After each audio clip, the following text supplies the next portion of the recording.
चार stroke engine कैसे काम करता है? पहला स्ट्रोक, इनटेक स्ट्रोक। इंजन की पिस्टन नीचे की ओर चलती है। इनटेक हुई है पंग। बंग में वाल्व खुलता है। ईंधन और हवा का मिश्रण इंजन में प्रवेश करता है। दूसरा stroke, compression stroke. Intake valve बंद होता है। पिस्टन ऊपर की ओर चलती है।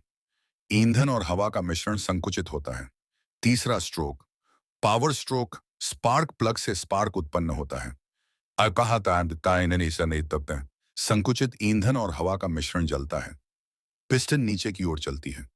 इंजन को शक्ति मिलती है। चौथा स्ट्रोक, एक्सहॉस्ट स्ट्रोक। पिस्टन ऊपर की ओर चलती है।